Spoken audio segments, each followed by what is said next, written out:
नमस्कार दोस्तों, जागृति क्लासेज के ऑनलाइन प्रोग्राम में आप सभी का एक बार फिर से हार्दिक स्वागत है। आज जो सीरीज हम आपके लिए लेकर के आए हैं, जागृति क्लासेज ने जो निर्णय लिया आपके लिए राजस्थान ज्योग्राफी की सीरीज देने का, आज उस सीरीज के साथ में मैं आपके सामने प्रस्तुत हूं और उम्मीद करता हूं कि जितना प्यार आप लोगों से मुझे पिछले वीडियोज में मिला है उतना ही प्यार इस सीरीज में भी मिलेगा और उसी उम्मीद के साथ, उसी जोश के साथ, उसी जज्बे के साथ आप इस सीरीज को भी उसी जज्बे से, उतनी ही मेहनत से तैयार करोगे और उसमें मेरा साथ दोगे। मैं चाहता हूं कि आपके सिलेक्शन में जागृति परिवार का कुछ योगदान हो, इसलिए हमने बहुत अच्छे तरीके से, बहुत ही बेहतरीन तरीके से सीरीज को स्टार्ट किया है, जिसमें लगभग पिछली साल में जितने भी क्वेश्चंस आए हुए हैं उन सबका समावेश होगा। क्योंकि जब कोई एक टॉपिक समाप्त होगा, उस एक टॉपिक के बाद में आपको उस टॉपिक से रिलेटेड जितने भी क्वेश्चंस होंगे उनकी पीडीएफ डिस्क्रिप्शन बॉक्स में आपको मिल जाएगी। जिससे क्या होगा कि जैसे ही आपने टॉपिक कंप्लीट किया, उस टॉपिक के बाद में उससे रिलेटेड जितने भी सवाल, चाहे वो आरएएस के एग्जाम हो, चाहे वो अन्य कोई एग्जाम हो, उन सारे एग्जामों में जितने भी सवाल आए हुए हैं आप एक बार में ही उन सभी क्वेश्चंस को अटेम्प्ट कर सको। देखिए, पहले यहाँ ये समझ लीजिए कि राजस्थान की जो ज्योग्राफी है वो किन किन एग्जाम्स में काम आती है। देखिए, राजस्थान का कोई भी एग्जाम उठा लीजिए आप, तो राजस्थान को जो सबसे बड़ा एग्जाम माना जाता है वो क्या है? आरएएस है। चाहे वो आरएएस हो, चाहे वो आरपीएससी का और कोई एग्जाम हो, फर्स्ट ग्रेड का एग्जाम हो, ठीक है, सेकंड ग्रेड का एग्जाम हो, रीट का एग्जाम हो, पुलिस हो, पटवार है, पीटीआई के एग्जाम है और जितने भी वनडे एग्जाम्स हैं उन सब में राजस्थान ज्योग्राफी का बहुत ही महत्वपूर्ण योगदान है।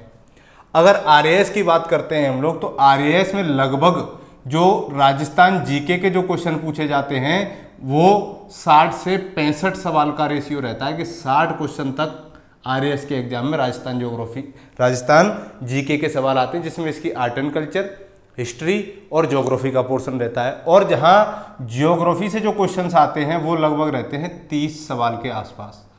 25 से 30 क्वेश्चन लगभग किससे आते हैं? ज्योग्राफी से आते हैं। हम लोगों ने पूरी कोशिश की है कि जितने भी एग्जाम्स हैं इन सबका लेवल आपको इस सीरीज में मिलेगा। उसके अलावा प्रत्येक टॉपिक के साथ में क्या है, जितने भी क्वेश्चन आंसर हैं, पहले आपको क्वेश्चंस दिए जाएंगे, उसके बाद में उसके आंसर अगली बार वीडियो में सॉल्व करवाए जाएंगे। तो पहले आप इन क्वेश्चंस को क्या करोगे? सॉल्व करोगे और जैसा आपका रेस्पॉन्स रहेगा उस रेस्पॉन्स के आधार पर उन क्वेश्चंस का सॉल्यूशन भी एक वीडियो के माध्यम से आपको दे दिया जाएगा। तो यहाँ कोई आरएएस की तैयारी कर रहा होगा, कोई आरपीसी के अदर एग्जाम्स की तैयारी कर रहा होगा, फर्स्ट ग्रेड का होगा, कोई सेकंड ग्रेड का, कोई रीट का होगा, कोई पुलिस का स्टूडेंट होगा, कोई पटवार का, कोई पीटीआई का, या हो सकता है कि कोई आरएमएसएसबी का एग्जाम दे रहा होगा। तो कोई भी एग्जाम आपका छूटे नहीं या किसी भी एग्जाम का लेवल आपसे छूटे नहीं, इसी तरीके से सीरीज को तैयार किया गया है। और मैं उम्मीद करता हूं कि आप उसी जोश के और उसी प्यार के साथ में इस सीरीज का उसी तरीके से स्वागत करोगे। तो सबसे पहले मैं यहाँ एक बार आपको सिलेबस डिस्क्राइब करना चाहूँगा, क्योंकि कई बच्चे ऐसे होते हैं जो तैयारी तो शुरू कर देते हैं लेकिन तैयारी के साथ साथ उनको ये नहीं मालूम रहता कि हमें पढ़ना क्या है और छोड़ना क्या है। तो जो निचोड़ हम लोगों ने निकाला है इस सीरीज में राजस्थान ज्योग्राफी में कि किस एग्जाम्स में कौन कौन से टॉपिकों की महत्वपूर्ण भूमिका है, ठीक है, तो मैं उन चीज़ों को भी आपको यहाँ बताता चलूँगा कि किस टॉपिक पर आपको खास ध्यान देने की आवश्यकता है। तो देखिए, सबसे पहला जो टॉपिक आता है हमारा वो आएगा कि राजस्थान की उत्पत्ति कैसे हुई है और कहाँ से हुई है।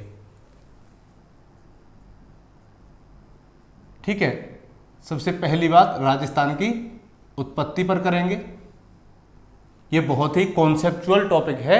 अगर आप लोगों ने वर्ल्ड ज्योग्राफी को अच्छे तरीके से पढ़ा है, महाद्वीपीय विस्थापन सिद्धांत को अच्छे से पढ़ा है, प्लेट विवर्तनिकी सिद्धांत को अच्छे से समझा है, तो आप राजस्थान की उत्पत्ति से संबंधित जो कॉन्सेप्ट है उसको एक बार में क्लियर कर लोगे।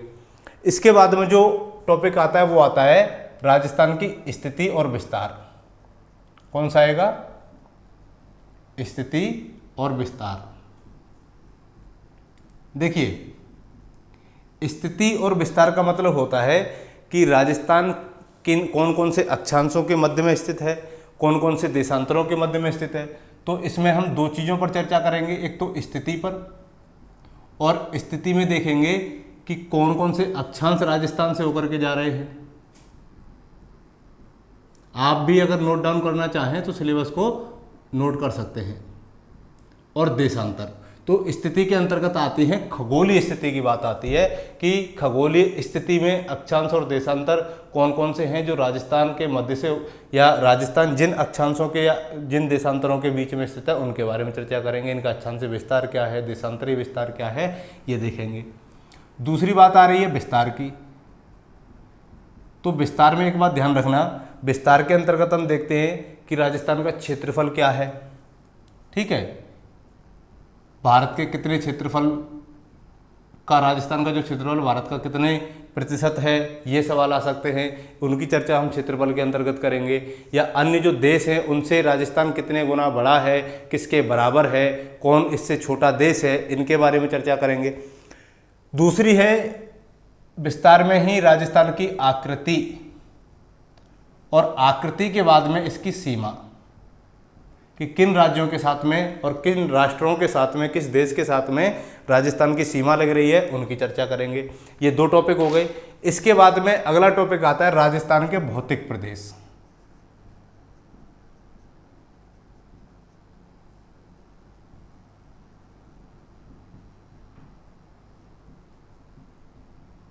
और राजस्थान के जो भौतिक प्रदेश हैं उन भौतिक प्रदेशों में ये देखेंगे कि कहाँ तो पठार हैं, उसकी अपनी क्या विशेषताएं हैं, कहाँ पर्वत हैं, कहाँ मरुस्थल है, कहाँ मैदानी क्षेत्र है, उन सब की अपनी अपनी विशेषताओं का अध्ययन करते हुए इस टॉपिक पर चर्चा करेंगे। इसके बाद में जो अगला टॉपिक आएगा वो आएगा राजस्थान की जलवायु, कि राजस्थान की जो जलवायु है वो कैसी है। फिर आएगा आपका अपवाह तंत्र, ड्रेनेज सिस्टम, या ये बोल सकते हैं कि नदियां। और जो राजस्थान में नदियां हैं वो 3 प्रकार की हैं, उनको भी आप एक बार मेंशन कर लेना। एक तो बंगाल की खाड़ी की ओर प्रवाहित होने वाली, यानी कि जो नदियां बंगाल की खाड़ी में गिरती हैं, एक अरब सागर में गिरने वाली,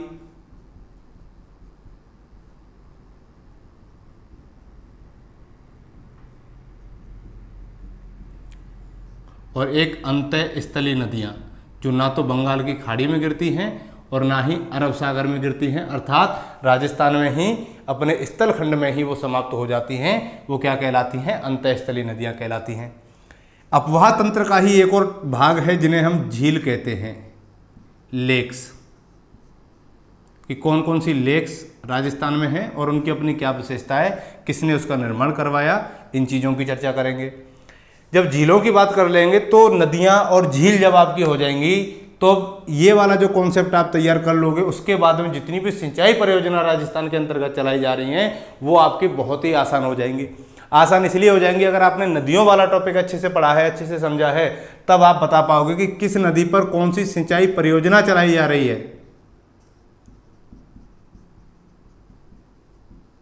ये सवाल ज़्यादा पूछे जाते हैं कि बताइए ये जाखम परियोजना किस नदी पर चलाई जा रही है, जाखम बांध किस नदी पर बनाया गया है। इस तरीके के जो क्वेश्चंस आएंगे आपके वो सिंचाई परियोजना से आते हैं, और किन जिलों को उसका लाभ मिल रहा है, किन राज्यों के साथ में वो योजना चल रही है या परियोजना चलाई जा रही है।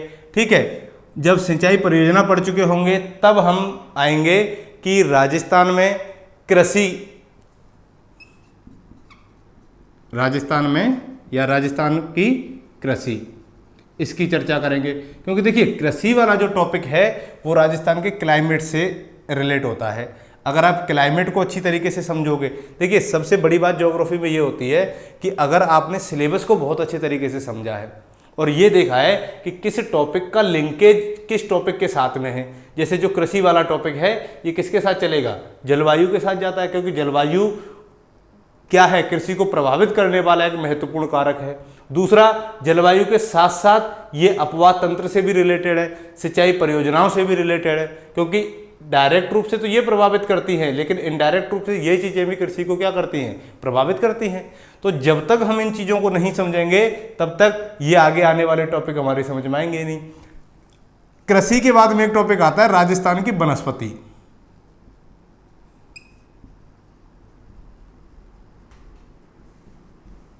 कौन सा आएगा, राजस्थान की वनस्पति। और वनस्पति भी किससे डिसाइड होगी, जलवायु से डिसाइड होगी। अब देखिए वनस्पति आ गई, अब वनस्पति के साथ में एक टॉपिक चलता है हमारा वन्य जीव संरक्षण। कौन सा चलता है, वन्य जीव संरक्षण। और वन्य जीव संरक्षण में हमसे ये पूछा जाता है कि कौन कौन से राजस्थान में राष्ट्रीय उद्यान हैं और कौन कौन से जीव अभ्यारण्य हैं। तो इसके अंतर्गत हम किसकी चर्चा करेंगे, राष्ट्रीय उद्यान और वन्यजीव अभ्यारण्य।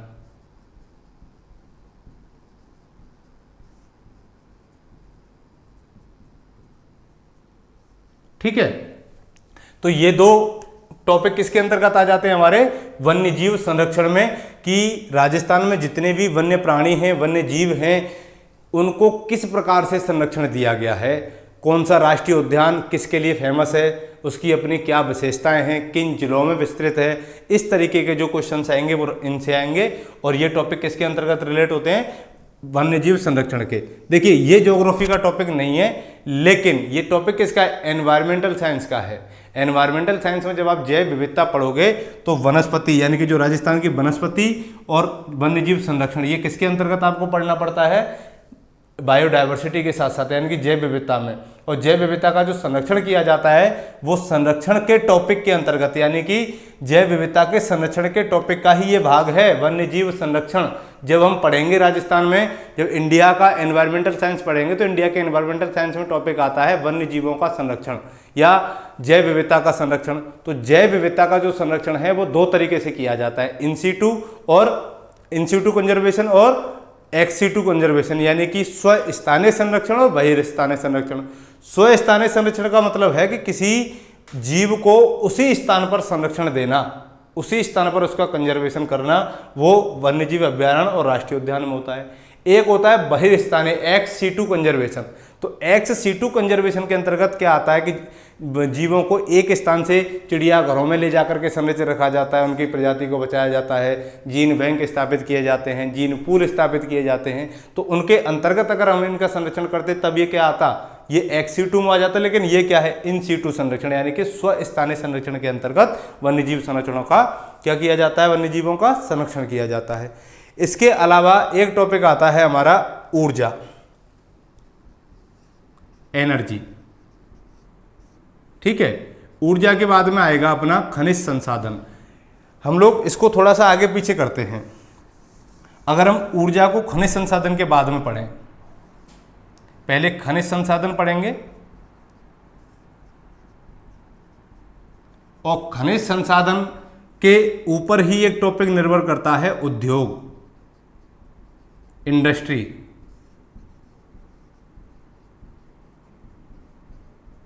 ठीक है, तो जो उद्योग वाला टॉपिक है, आप तब तक उद्योग को नहीं समझ पाओगे जब तक आप ये नहीं बता पाओगे कि इन उद्योगों के लिए जो रॉ मटेरियल है, कच्चा माल है, वो कहाँ से प्रोवाइड किया जाता है।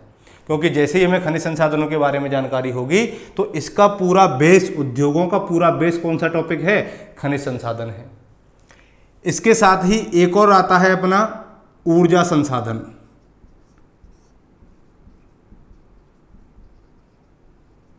ठीक है, और फिर आएगा अपना जनसंख्या।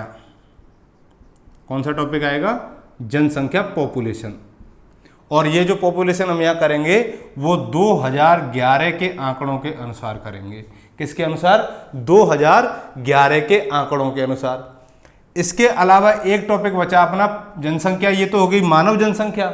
एक आती है आपकी पशु जनसंख्या या पशु संपदा हम जिसे बोलते हैं। तो पशु संपदा वाला टॉपिक भी इसी में कवर करेंगे। और लास्ट जो टॉपिक होगा अपना वो होगा औद्योगिक विकास, जो राजस्थान के उद्योगों के साथ में ही आ जाएगा।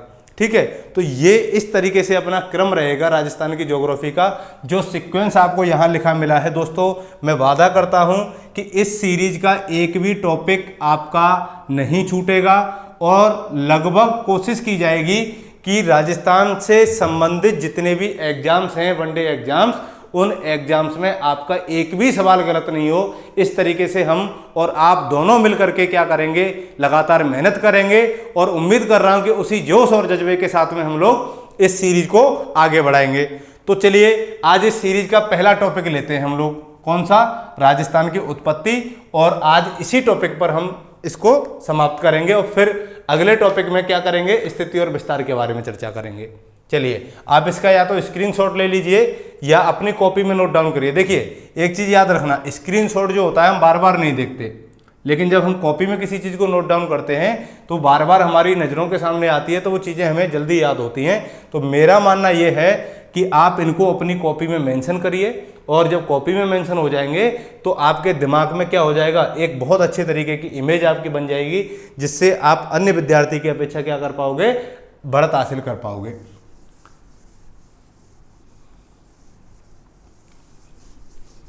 पहला टॉपिक है अपना क्या, राजस्थान की उत्पत्ति।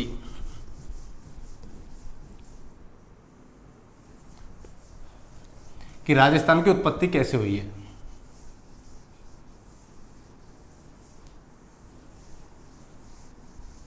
इसको एक कॉन्सेप्चुअल टॉपिक है दोस्तों, इसको अच्छे से समझना, यहां रटने की आवश्यकता नहीं है। जहां रटने की जरूरत होगी मैं आपको बता दूंगा कि यहां आपको रटना है और यहां समझना है। तो आज का जो टॉपिक है यहां आपको बहुत बेहतरीन तरीके से इसको समझना पड़ेगा। तो पहला टॉपिक है आपका राजस्थान की उत्पत्ति, ओरिजिन ऑफ राजस्थान।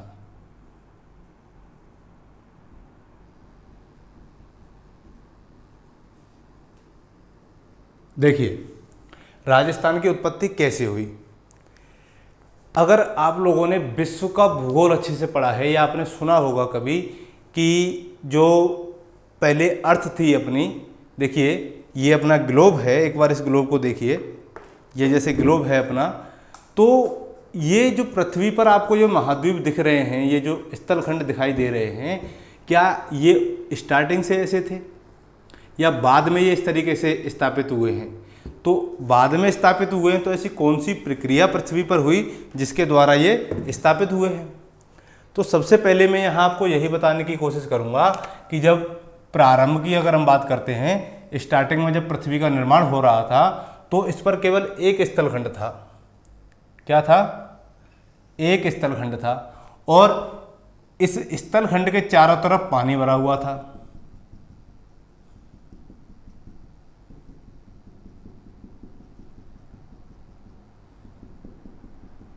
ये मैं नहीं कह रहा, ये वेगनर महोदय कह रहे हैं। एक सिद्धांत चलता है ज्योग्राफी में, महाद्वीपीय विस्थापन सिद्धांत और प्लेट विवर्तनिकी सिद्धांत।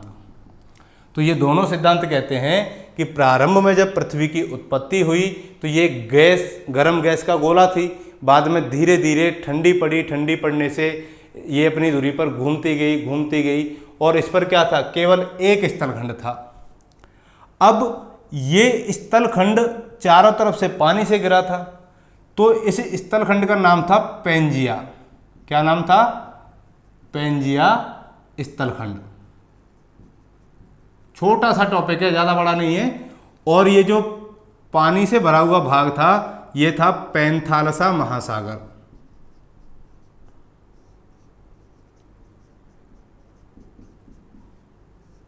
ठीक है, यानी कि ये प्रारंभ की बात है, जब पृथ्वी की उत्पत्ति हुई तो इस पर केवल एक स्थलखंड था जिसका नाम पैंजिया था, और पैंजिया चारों तरफ से पैंथालसा महासागर के जल से घिरा हुआ था। तो देखिए धीरे धीरे क्या हुआ, पृथ्वी घूर्णन करती गई, रोटेट करती गई। तो जब पृथ्वी रोटेट करती है तो देखिए रोटेट कैसे करती है। रोटेट का मतलब है कि अपने अक्ष पर घूमना। घूर्णन का मतलब क्या होता है कि अपने अक्ष पर घूमना। तो इस तरीके से पृथ्वी क्या है, 23.5 डिग्री अपने अक्ष पर झुकी हुई है, और 23.5 डिग्री झुकी होने के साथ साथ ये क्या करती है, ऐसे घूमती है पश्चिम से पूर्व की ओर। तो इसके रोटेशन की वजह से क्या हुआ, इसकी प्रारंभ में इसकी जो रोटेशन की स्पीड थी, जो घूर्णन की गति थी, वो बहुत तेज थी। तो घूर्णन की गति के कारण और पश्चिम से पूर्व में घूमने के कारण पृथ्वी किधर घूर्णन करती है, वेस्ट टू ईस्ट, पश्चिम से पूर्व। तो ये कहा जाता है, और चंद्रमा भी इसके चारों तरफ इसकी परिक्रमा कर रहा है। ठीक है, तो पृथ्वी का घूर्णन प्लस चंद्रमा का ज्वारीय बल, क्या? पृथ्वी का घूर्णन और चंद्रमा का ज्वारीय बल। तो देखिए चंद्रमा के ज्वारीय बल की वजह से और पृथ्वी के घूर्णन की वजह से ये जो पेंजिया था इसका विभाजन प्रारंभ हुआ, और जब इसका विभाजन हुआ तो ये मध्य में से टूट गया। कहाँ से? यहाँ से, इस तरीके से ये टूट गया, और टूटने के बाद में ये दो स्थलखंडों में विभाजित हो गया। दो स्थलखंडों में से ये वाला स्थलखंड उत्तर में चला गया और ये वाला स्थलखंड दक्षिण में आ गया। ठीक है, मैं एक और इमेज यहां बना देता हूं। यही पृथ्वी है, तो अगर इसका विभाजन हुआ तो एक स्थलखंड तो कहां चला गया? ये उत्तर में, और एक स्थलखंड कहां रह गया? दक्षिण में। और जो क्या था? पैंथालसा महासागर का जल था, पैंथालसा महासागर का जो पानी था वो इन दोनों के बीच में जो स्थान खाली रह गया इसमें समा गया। ठीक है, तो देखिए जो भाग उत्तर में गया इसको क्या नाम मिला? अंगारा लैंड, या इसका एक और नाम है लॉरेंसिया।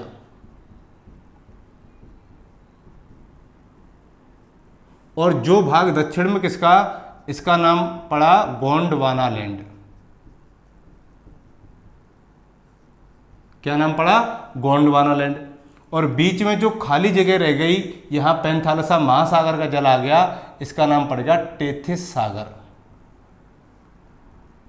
ये क्या बन गया आपका? टेथिस सी, टेथिस सागर। समय और बीता, समय बीतता गया, बीतता गया, बीतता गया, तो वही पृथ्वी का घूर्णन और चंद्रमा का ज्वारीय बल तो अपना काम कर ही रहा है। दूसरा, पृथ्वी पश्चिम से पूर्व की ओर घूम रही है। तो देखिए जब कोई चीज पश्चिम से पूर्व की ओर घूम रही है तो बल किधर लगेगा? पीछे की दिशा में। अगर आप भागते हो तो हवा किधर लगती है? पीछे की तरफ जाती है। तो धीरे धीरे ये स्थलखंड क्या हुए? पश्चिम की ओर खिसकना शुरू हुए, और पृथ्वी के घूर्णन के कारण ये उत्तर की ओर आए, चंद्रमा के ज्वारीय बल के कारण ये स्थलखंड पश्चिम की ओर गए, और ये विषुवत रेखा यानी कि जो इक्वेटर लाइन है पृथ्वी की इस तरफ, या कह सकते हैं कि अंगारा लैंड का खिंचाव किधर हुआ? दक्षिण की ओर हुआ, जबकि गोंडवाना लैंड का खिंचाव उत्तर की ओर हुआ। या एक शब्द में बोलना है तो ये बोल सकते हो कि पृथ्वी के घूर्णन के कारण उत्पन्न अपकेंद्रीय बल, केंद्राभिसारित बल के कारण ये किधर आए? विषुवत रेखा की ओर आए, और चंद्रमा के ज्वारीय बल के कारण ये दोनों स्थलखंडों का पश्चिम की ओर खिंचाव हुआ, या पश्चिम की ओर विस्थापन होना शुरू हुआ। तो देखिए जो गोंडवाना लैंड था, मैं यहां बना रहा हूं, एक और चित्र बना देता हूं जिससे अच्छे से समझ में आ जाएगा। ये जो गोंडवाना लैंड है, जब इसमें विस्थापन शुरू हुआ, जब इसमें ड्रिफ्ट शुरू हुई, ठीक है, तो इसका कुछ भाग तो नीचे रह गया और इसका कुछ भाग पश्चिम में गया, तो क्या बन गया? आपने नाम सुना होगा दक्षिणी अमेरिका। इस तरीके से दक्षिणी अमेरिका बन गया। कुछ भाग इसका उत्तर की ओर चला गया,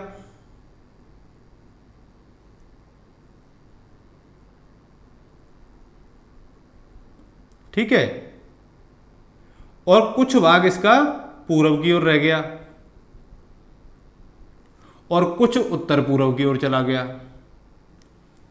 तो किसका? गोंडवाना लैंड का। तो देखिए गोंडवाना लैंड जब विस्थापन शुरू हुआ इसका, तो पश्चिम में दक्षिणी अमेरिका,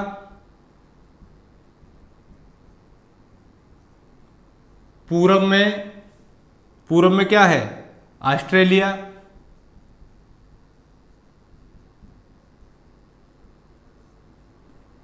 उत्तर पूर्व में प्रायद्वीपीय भारत,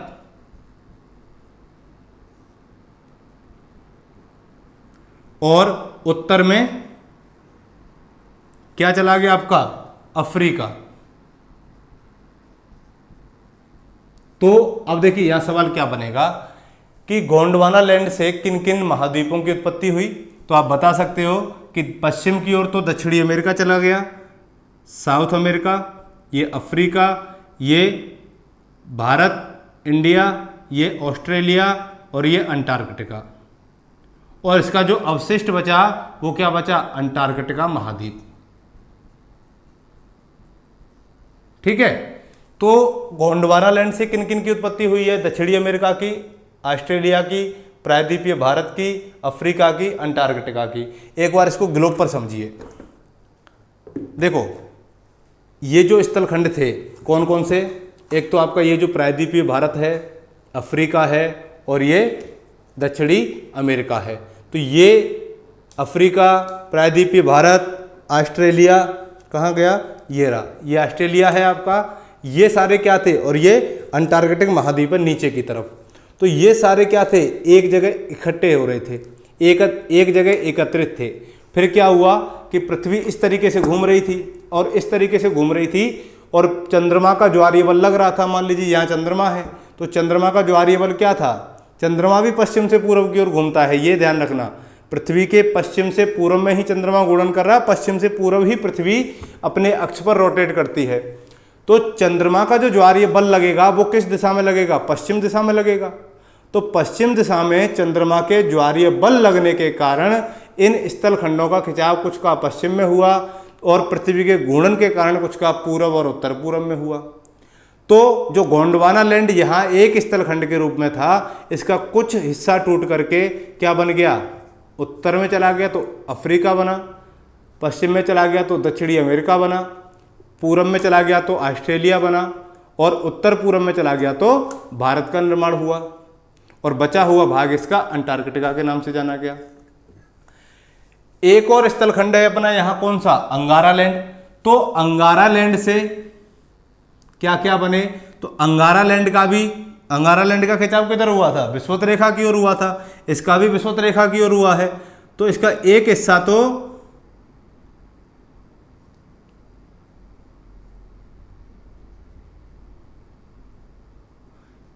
ये नॉर्थ अमेरिका, ये ग्रीनलैंड और ये एशिया और यूरोप बन गया।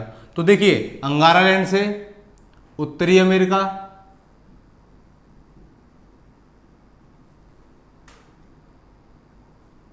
एशिया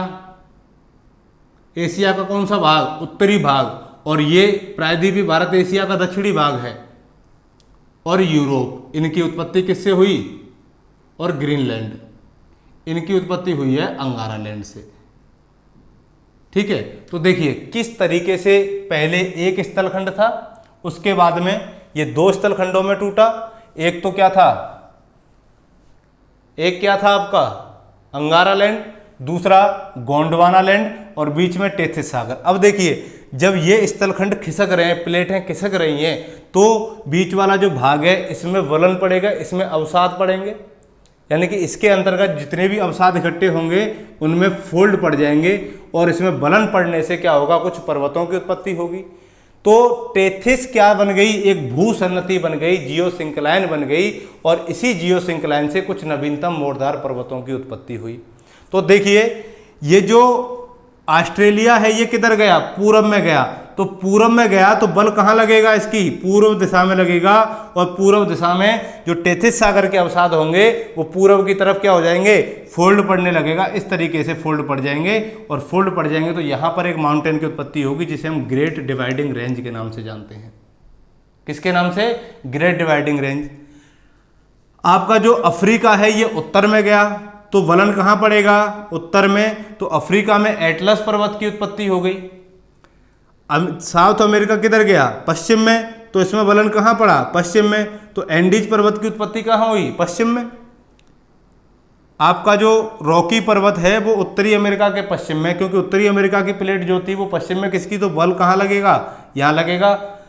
यूरोप किस में आया, दक्षिण में आया, तो दक्षिण में आल्प्स और काकेशस जैसे पर्वतों की उत्पत्ति हो गई। भारत उत्तर पूर्व में किसका था, तो इसमें वलन उत्तर पूर्व में पड़ा, तो उत्तर पूर्व में वलन पड़ने से क्या हो गया, हिमालय पर्वत की उत्पत्ति हो गई। और भारत के जिस हिस्से में वलन नहीं पड़े वहां क्या बन गया? रेगिस्तान बन गया, मरुस्थल बन गया। अफ्रीका के जिस हिस्से में वलन नहीं पड़ा वहां सहारा मरुस्थल बन गया। मेरी बात को समझ रहे हैं ना आप? देखिए, टेथिस सागर में वलन पड़ने से क्या हुआ? मोड़दार पर्वतों की उत्पत्ति होगी, और जहां वलन नहीं पड़ेंगे वहां क्या होगा? वहां पर रेगिस्तान अर्थात मरुस्थल की उत्पत्ति होगी। तो अफ्रीका में तो सहारा मरुस्थल की उत्पत्ति हुई और भारत में थार के मरुस्थल की उत्पत्ति हुई, और जहां वलन पड़े वहां पर्वतों की उत्पत्ति हो गई। तो एक बात याद रखना कि जितने भी मोड़दार पर्वत हैं उनकी उत्पत्ति किससे होती है? भूसन्नति से होती है। और भूसन्नति को क्या कहा जाता है? जियोसिंक्लाइन कहा जाता है। जब प्लेटें खिसकी तो प्लेटों के खिसकने के कारण टेथिस क्या बन गई? एक भूसन्नति बन गई, जिसे हम जियोसिंक्लाइन कहते हैं। क्या बन गई? भूसन्नति, जियोसिंक्लाइन। ठीक है। और जियोसिंक्लाइन को कहा जाता है पर्वतों का पालना। क्या कहा जाता है? पर्वतों का पालना। ये आप याद रखना। यहां से बातें समझ में आ गई होंगी कि जब भारत की उत्पत्ति हो रही है तो राजस्थान की भी उत्पत्ति होगी, और इसी तरीके से राजस्थान की उत्पत्ति हुई। ठीक है। अब हम यहां देखते हैं कि राजस्थान का निर्माण कैसे हुआ। इसको आप नोट डाउन कर लेना। ठीक है, चलिए।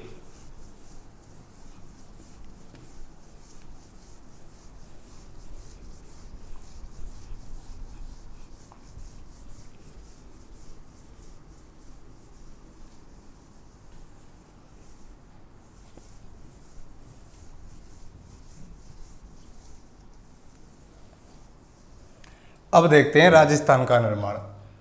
पहले विश्व का निर्माण देखा, फिर भारत का देखा, अब राजस्थान का निर्माण।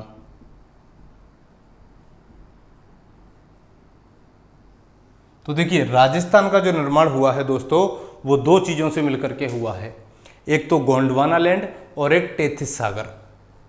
किस किस से? गोंडवाना लैंड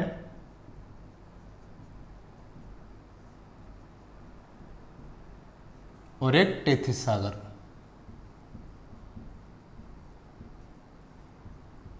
अगर आपको इसको याद रखना है तो इसको जीटी के नाम से याद रख सकते हो आप। जी से गोंडवाना लैंड और टी से टेथिस सागर। तो टेथिस क्या थी? एक भूसन्नति थी। और गोंडवाना लैंड क्या था? एक स्थलखंड था जिसका कुछ हिस्सा उत्तर पूर्व में गया, जिससे प्रायद्वीपीय भारत का निर्माण हुआ। और टेथिस सागर एक भूसन्नति है, इसमें कुछ हिस्से में वलन पड़े और कुछ में वलन नहीं पड़े। तो जिन हिस्सों में वलन पड़ गए, भारत के जिन हिस्सों में वलन पड़ा उत्तर पूर्व में, तो वहां हिमालय पर्वत की उत्पत्ति हो गई। और जिस भाग में वलन नहीं पड़े वहां थार के मरुस्थल की उत्पत्ति हो गई, रेगिस्तान की उत्पत्ति हो गई। तो राजस्थान का जो पश्चिमी भाग है वो क्या है? मरुस्थलीय भाग है। जबकि कुछ हिस्सा इसका क्या है? स्थलीय भाग, यानी कि जहां मैदान भी हैं, पठार भी हैं, पर्वत भी हैं। तो उनकी उत्पत्ति गोंडवाना लैंड से हुई। और मरुस्थल की उत्पत्ति किससे हुई? टेथिस सागर से हुई। ये बात आपकी समझ में आ गई होगी। तो देखिए, गोंडवाना लैंड से राजस्थान में किन किन चीजों की उत्पत्ति हुई? एक तो अरावली पर्वत की उत्पत्ति गोंडवाना लैंड से हुई। किसकी? अरावली पर्वत की। और एक पठार का नाम आपने सुना होगा जिसे हाड़ौती का पठार कहते हैं। और हाड़ौती के पठार की उत्पत्ति भी किससे हुई? गोंडवाना लैंड से हुई। टेथिस सागर से किस किस की उत्पत्ति हो रही है? मरुस्थल और मैदान की। किसकी? मरुस्थल और मैदान।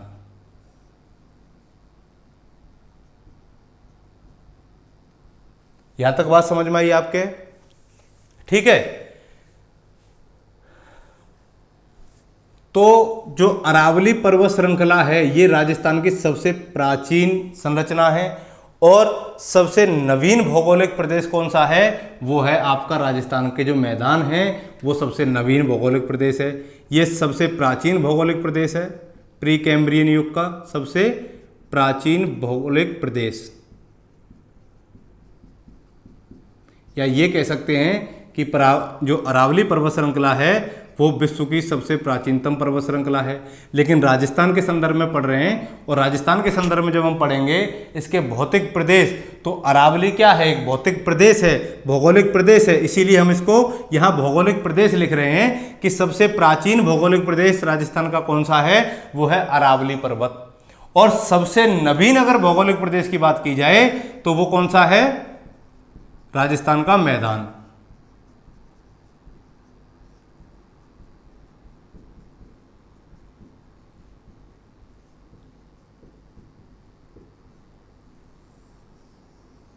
ठीक है, ये चीज क्लियर हुई आपकी।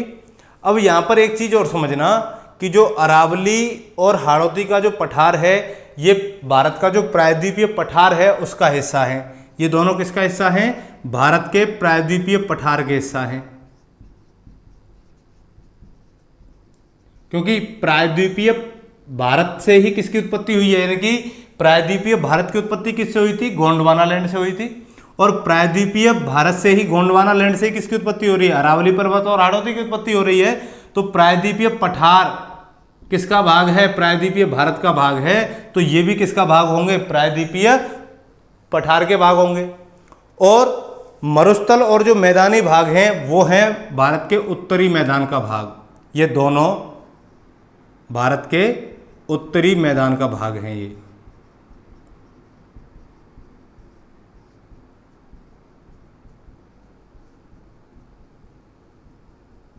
और यहाँ याद रखना कि जो मरुस्थल की उत्पत्ति हुई है ये किससे मानी गई है, टेथिस सागर से इसकी उत्पत्ति मानी गई है।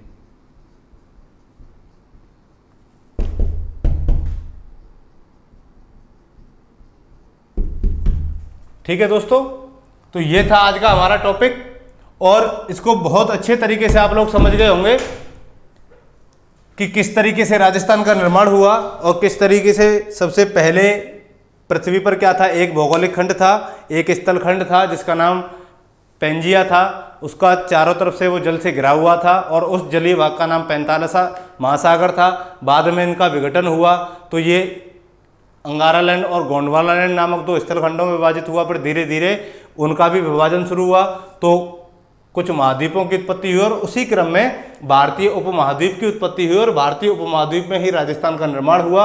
और राजस्थान का निर्माण गोंडवाना लैंड और टेथिस सागर दोनों से माना जाता है। गोंडवाना लैंड से राजस्थान में अरावली पर्वत और हाड़ौती के पठार का निर्माण हुआ, जबकि टेथिस सागर से मरुस्थल और मैदानों का निर्माण हुआ। तो ये कह सकते हैं कि टेथिस सागर के जिस हिस्से में वलन नहीं पड़ा, यानी कि वलन नहीं पड़े, इसीलिए मैदान और मरुस्थल बने। वलन का मतलब होता है फोल्ड पड़ना, इस तरीके से। ठीक है, तो टेथिस सागर में जिस हिस्से में वलन नहीं पड़े वो इससे राजस्थान का मरुस्थल और मैदान बन गया, और टेथिस सागर के जिस हिस्से में वलन पड़ा वो हिमालय पर्वत बन गया। ठीक है, तो इस तरीके से ये राजस्थान की उत्पत्ति है। उम्मीद करता हूं कि बहुत अच्छे तरीके से आप इस कॉन्सेप्ट को समझ गए होंगे। अगले वीडियो में चर्चा करेंगे राजस्थान की स्थिति और विस्तार पर। तब तक के लिए मस्त रहिए, व्यस्त रहिए। थैंक यू, धन्यवाद।